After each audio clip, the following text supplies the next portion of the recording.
Clinico-Radiological Conference is joint venture between Hand to Shoulder Surgery Unit and Department of Radiology at Max Hospital, Saket, New Delhi. This video is only for educational purposes. Okay, now this is the fourth episode of Clinico-Radiological Conference. We'll start today, we'll have 3 cases.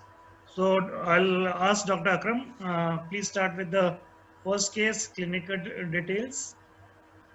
Dr. Akram, please. Yeah.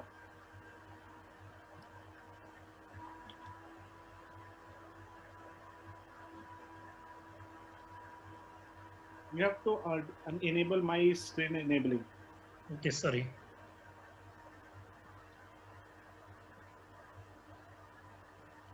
Now can you share your screen? Yeah. Can you see my screen? Yeah, it is clear. So, good evening, everyone. This is the first case of today's discussion. So he was a young wrestler with injury to right shoulder 1 year back. So he did not have much weakness, but he had a visible defect over anterior axillary fold. Initially, he ignored the injury, but he continued to have a cosmetic defect as well as some weakness in the adduction of the right arm. So we planned to investigate this patient. We did an MRI as well as ultrasound. I would like Dr. Amit Sahu to discuss the investigation. Then Dr. Vikas will take over to discuss about the surgical details. Over to you. So I am stopping. So the patient came to, meanwhile Dr. Amit shares the screen. Patient came to us with the outside MRI. Akram, can you stop sharing? Yes, that's what I'm trying to do. So patient came to us with the outside MRI, which showed that MRI was normal. So I'll ask Dr. Amit to discuss the MRI finding. So is the screen visible now? Is my screen visible?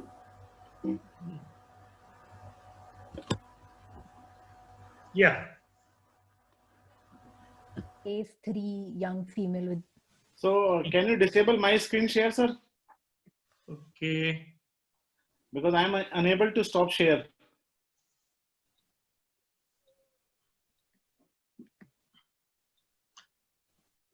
Amit is sharing his screen. Yeah, Amit. Yeah. Now we Yes, can sir, see. we can see. Yeah. Amit, we'll start with the outside MRI, just small discussion. Yeah, so outside MRI was done, and the MRI of the shoulder was done basically. So the shoulder, the rotator cuff was intact, the labrum looked fine, the biceps tendon was normal, and that was a dedicated MRI of the shoulder which was done, and it was absolutely normal. So then you send the patient to me for an ultrasound, and I did the ultrasound of the shoulder where like the MRI, the rotator cuff was intact, but as I scanned the pectoralis major where there was a gap clinically, so this is the right side pectoralis major tendon, and this is the left side with the myotendinous junction. You can see on the left side, there is the regularity of the fibers. The muscle bulk looks fine. And in the comparatively right side image, if you see, so there is irregularity or waviness of the fibers and the myotendinous junction. And this was the area of tear of the pectoralis major. And there was a retraction of fibers with a gap of approximately 1.8 centimeter. So I would like to highlight this case because generally when the MRI of the shoulder is done, so it is totally dedicated to the rotator cuff, labrum, glenohumeral joint and AC joint. But whenever there is a clinical suspicion of the pectoralis injury, we should definitely increase the field of view and include the pectoralis major tendon, which gets attached at the proximal shaft of the medial aspect of the humerus. And I would like to also highlight, when they're doing the ultrasound of the pectoralis, we should also see the long head of the biceps tendon. So this is the short axis of long head of the biceps tendon and is the long axis. We can see that the biceps tendon long head is absolutely clean and it is looking normal. And at the inferior aspect of the biceps long head tendon, where the myotendinous junction starts, that is the place where the pectoralis major tendon gets attached. So this is an image which has been taken from internet from Medney Shop, and which shows the whole of the pectoralis major. It has multiple attachments. It has clavicular head attachment, sternocleidomastoid head attachment, and the pectoralis major, the whole muscle with the myotendinous junction and the tendon. So this is the place where the long head of the biceps traverses, and whenever there is a tear of the long head of the biceps, it gets retracted to this place. So this is a very important region where we should do ultrasound and evaluate both the pectoralis as well as biceps tendon. Over to you, sir. Amit, do you have post-op film of the patient? No, sir, that is, I think, not available with me. Okay, sorry, I thought you'll have, so I'm not sharing it right now. So what we did, I'll just on the screen only. So this pectoralis major was detached from the footprint, from the bone, and it was lying just medial to the biceps and a little bit more medial, but thing was, it was tendon was rolled up. So we could easily identify the tendon and we could easily identify the footprint. So with the help of our endo button and 2 anchors, we reattached the pectoralis to the bone. The reason we are discussing this case, because what happens, this patient had seen 2 or 3 orthopedic surgeons before coming to us, and everyone saw MRI. Because of COVID reason, everyone was seeing MRI. So everyone saw that MRI was clean, there was no tear.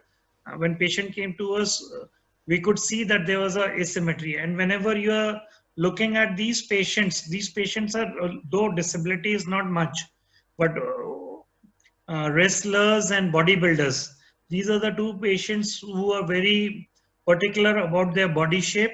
So this patient was kept on saying that there's something wrong. So that is why I didn't ask for the repeat MRI, because of the cost issues. We got a ultrasound done and then we took the patient for surgery. So message was, examine the patient. Anything which is not very near the glenohumeral joint, and you see any tumor swelling which is lower down, you ask the radiologist to get a MRI of that particular region rather than just writing shoulder MRI. Am I correct, Amit? Right, sir, definitely. And in case of this pectoralis injury, we should definitely go for ultrasound as the first investigation of choice. And then we can further go for an MRI to see the other structures. Okay, because in dynamic ultrasound. Any question, Prerna? Anything you want to ask? No, sir. Dr. Akram, can we go for the... So Amit, you want to say in a nutshell that if we have a clinical suspicion of pec major tear, ultrasound should take precedence over getting an MRI done, isn't it? Or what should we ask for the MRI? Like, what should be the thing we should be asking? So we should ask that to include the pectoralis major. Or upper shaft. So even if you write to include the pectoralis major. No, because see, here we have advantage, we can talk to you. But right, suppose we just prescribing, we want to see what prescription we would be sending in, like MRI shoulder with the shoulder with pectoral region. Yeah, pectoral region or upper arm. Because we, Dr. Vikas knows, we had a case who had pectoralis major avulsion from the sternal and costal end. Right. So even including the upper arm would not solve the purpose. If we have a clinical suspicion, we should include pectoral region.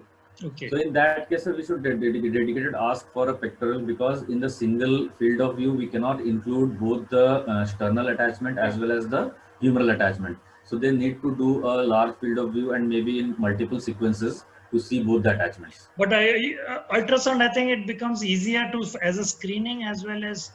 Also in a dynamic procedure to evaluate the tendon. Did we do dynamic here? Did we see contractions here? No. Yes, we saw the contractions. The gap was seen. But we don't have that view.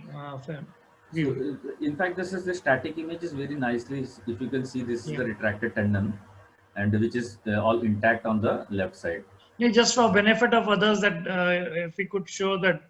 I can show in the next time. I think I will show you a normal dynamic ultrasound of the patelis. Sure. I think when we can go for the next case. Next case. Yeah, Akram, you can share your screen. Yeah.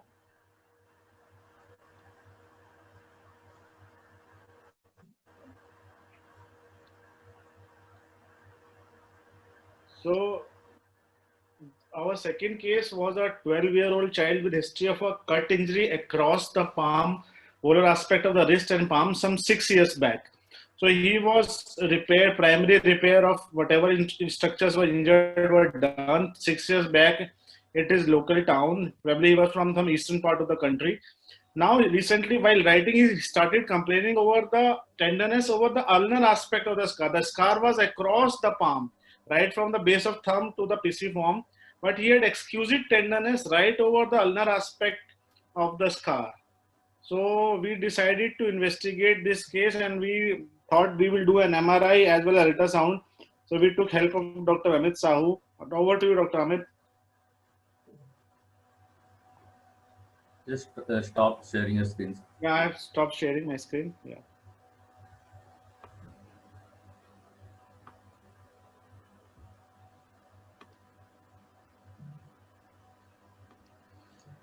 So MRI was again done outside, and that was MRI which was suboptimal. That just could show some area of soft tissue edema in the ulnar aspect. So that's why we did a dedicated ultrasound in the same setting. So this is the ultrasound of the ulnar aspect of the distal forearm. This structure which we are seeing as a long fibrous structure is the flexor carpi ulnaris tendon, and above this lies if you are able to see, there is a oval area of hypoechogenicity. This is the area where the ulnar nerve lies. This is a long axis view, and if you see proximal to it, you can again see some fibrous tubular structure which is continuous with this abnormal area. So this is the ulnar nerve just lying above in the ulnar aspect of the wrist joint. So a large area of ulnar nerve thickening was seen, which was a short segmental thickening, and just above this was the surgical scar. So ultrasound wise, we thought of is a surgical scar which is causing compression of the ulnar nerve, and that is a focal segmental neuritis is being formed. And this was the tendon which was seen intact through and throughout, because there was also a suspicion of a tendon injury. As it was an old injury, the clinical history was not properly known. So ultrasound wise, it was a compressive neuropathy of the ulnar nerve due to the old scar. So can I ask something? So when the patient came to you, so what did you think of clinically in terms of the differential diagnosis at that particular time? Patient, young patient, 12-year-old child with 6-year-old injury, but recent symptom. So it was mainly compressive neuropathy was there. Second thing was because of compression or maybe partial injury of the ulnar nerve. They could be because patient had a very specific tenderness over the ulnar nerve on the scar. So it could be just partial injury with some neuroma formation or some space occupying which is causing the symptom. But patient didn't have a very frank ulnar nerve deficit like ulnar minus symptom. It was more of a pain and tenderness, though some paresthesias were there. Yeah, Akram, you were saying something. So in history, patient recently started writing a lot. So whenever he was holding a pen and pressing over his hand over the book or the paper, so there was a friction neuritis kind of thing which developed, and he had exquisite pain, especially while writing. So whenever this area comes under contact with a book or a paper or table, he had more symptoms. Therefore, this was brought to notice of the parents. So, just in the aspect of the ultrasound, I want to add one more thing. So, sometimes you can get confused in such a type of appearance in neuroma also, but because the nerve was all intact and there was no injury seen at that region, and other thing is that in neuroma you will get a more diffuse nodular appearance of the nerve rather than this flattening and thickening and elongated appearance. But that can usually in this such type of clinical setting that can be kept as a differential. So causes, we were mainly looking for causes of ulnar nerve compression. The compression, yeah. Scar, maybe scar, activity, or any previous injury. So when the differentials are there, these are the three differential we'll keep in mind. But definitely the nerve was involved, like because pain was very severe. So what we did, we went in there, explored, just under the scar, the nerve was thin, and it was just like a compressive neuropathy. We released the scar, and patient had, like within few weeks, patient was symptomatic. Day before yesterday, we had a video call with the patient. So patient is writing now normally. So it's, I think, 3 or 4 weeks now since surgery. So he's writing normally, he's very pain-free. Other thing we did for him was a Z-plasty for the contracture, so that there was a lengthening of the scar, and patient is doing fine right now. Any questions, Akram? You want to add anything? Not really. Actually, it has to be a clinical suspicion. Normally, in a neuroma formation, there is no paucity of the symptoms are continuous. Actually, yeah, that was right.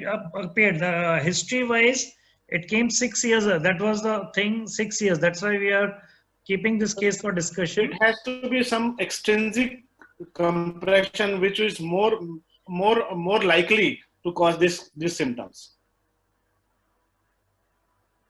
So we move on to next case, sir. Yep.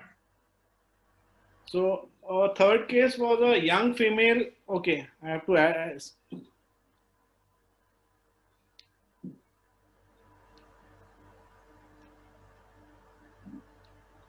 Our third case was a young female with history of trauma to the right elbow.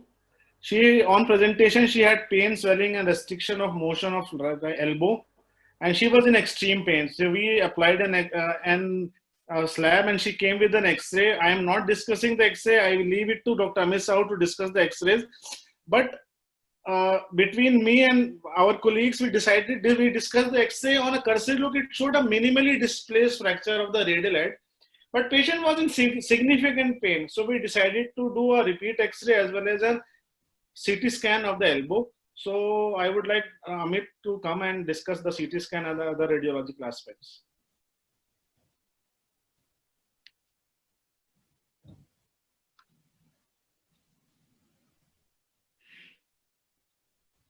Amit, yeah. First, discuss the X-ray. Right, sir. So this is the X-ray of the same elbow, which is the lateral and the AP view. So in the AP view, you can see. Can I interrupt, Amit? Yeah, sure. Yeah, Prerna, can you describe the X-ray? Sorry, I'm. Yeah, fine, sir. So, sir, we have the lateral view and the AP view, and we can see cortical discontinuity in the radial head, sir. So, can you make the screen larger? With intra-articular extension, the fracture. Amit, you can use your pointer to. Yeah.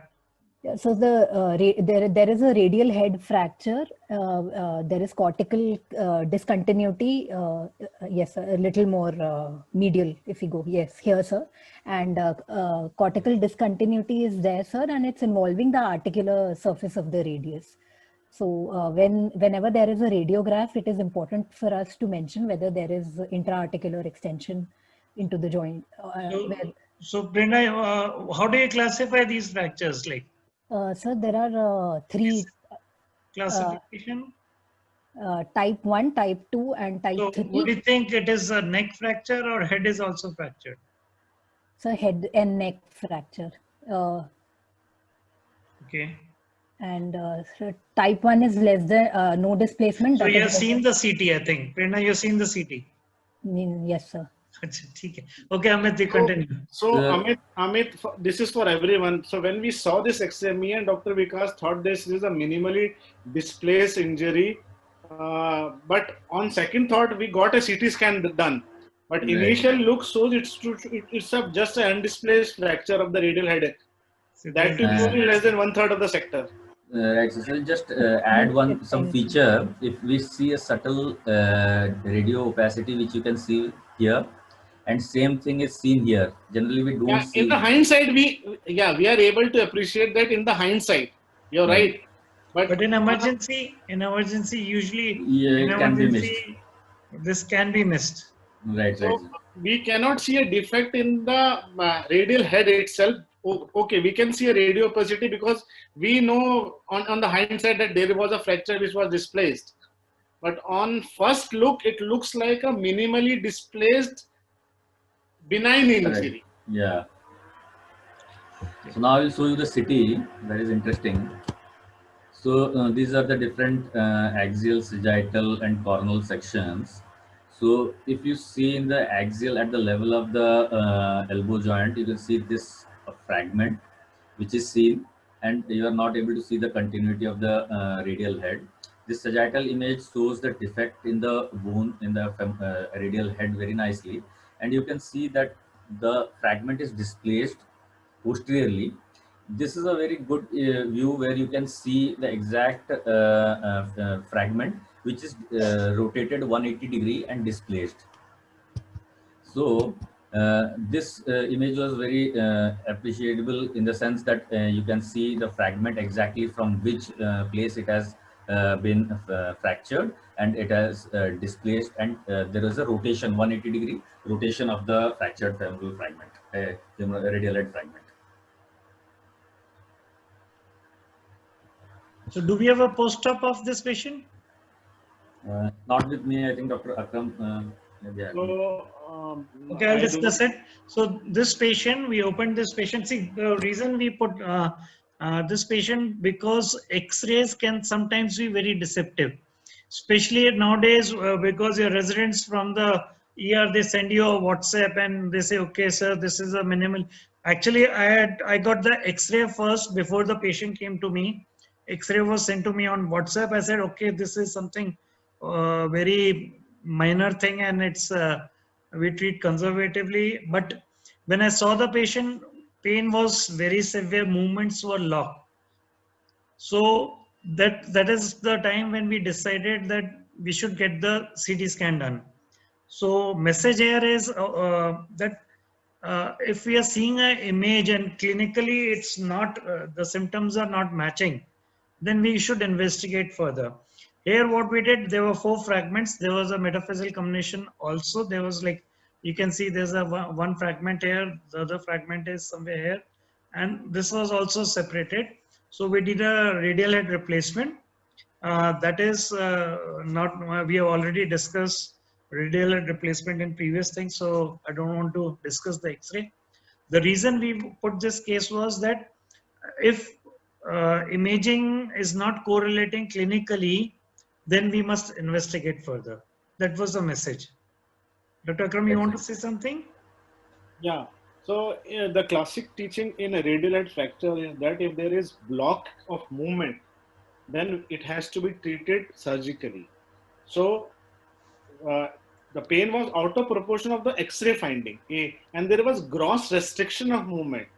So we have seen patients with radial head fractures moving their elbows, but she had a gross restriction of movement and acute pain. I mean, she was actually crying in pain out of proportion. So therefore we decided on WhatsApp, we decided, okay, we'll put a plaster and we'll be okay, the case finished.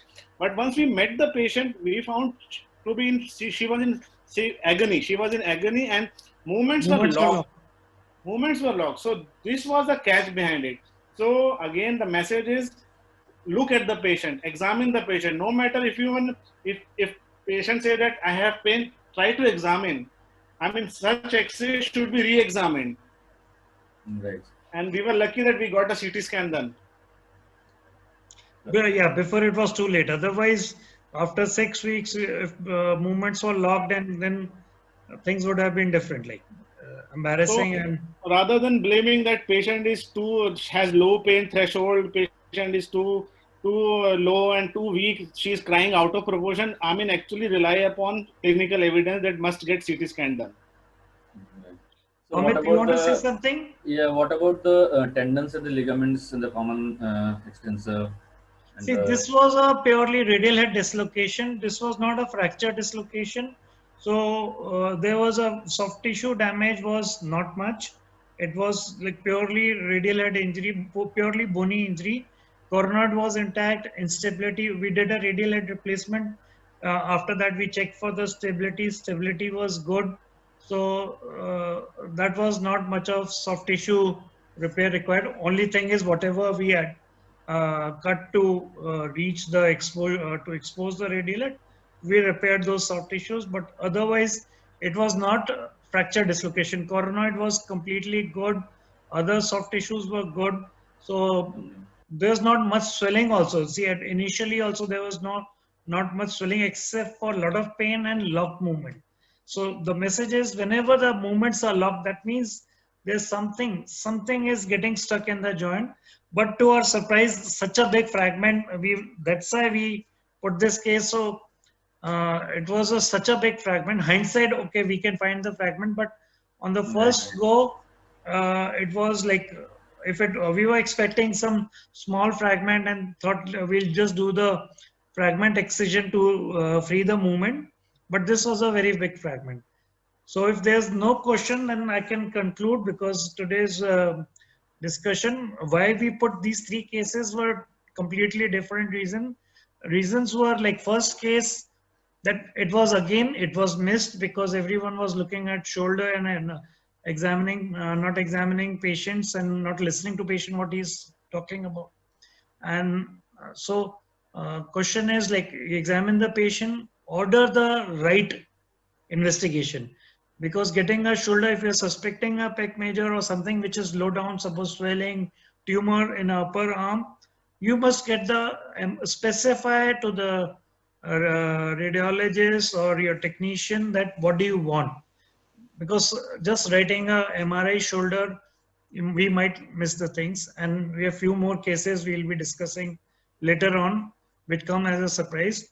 In the second case, it was important because again MRI was done and it was normal, because MRI, the sections, correct me Amit if I'm wrong, the sections are there, the scar, that compression by the scar on the nerve was not coming on the prints. Maybe if we would have seen the CD. What do you say, Amit? no, so they did a large area of the whole of the forearm, Whole of the arm, whole of the hand with the forearm, and wrist. yeah. So they Yeah. didn't. So the magnification or maybe things were not this thing. So we have to ask for the right investigation. If we are suspecting compression neuropathy because symptoms appeared late, so now anything happening to nerve late, so we must ask specifically. Either we should have asked for specific region MRI, or ultrasound is a good screening method.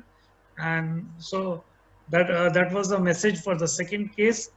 Third case, again, we had to rely, we had an image, so right image, right X-ray, but if something is out of proportion or your clinical findings are not matching, you must investigate further rather than blaming the patient that patient has a low threshold or something like that. And cursory, you just tell your resident, okay, apply a slab, call the patient after 1 month. So if you examine the patient, something out of proportion, investigate further. So these are the three messages in each case. So that is why our discussion today is not as it used to be in previous episodes. Again, the messages, I think we got the message. And any questions, Prerna? Anything, Akram, you want to add? That's it, sir. That's it. Only thing is we have to provide a collaborative therapy to the patient. I mean, you have to have friends in all departments, particularly in radiology. It is very important as an orthopedician to have good friends and good relationship with our radiologists, so that we can find the correct method of finding the disease. Yeah. So it's So very how does the orthopedic operative treatment vary between type 2 and type 3? See, Akram, you want to answer? Type 2 is usually a fixable thing. It's a fixable. It's a large fragment. We can fix it. In type 3, we tend to go for replacement because it's an unfixable, more than 2 fragments. So we tend to replace the radial head.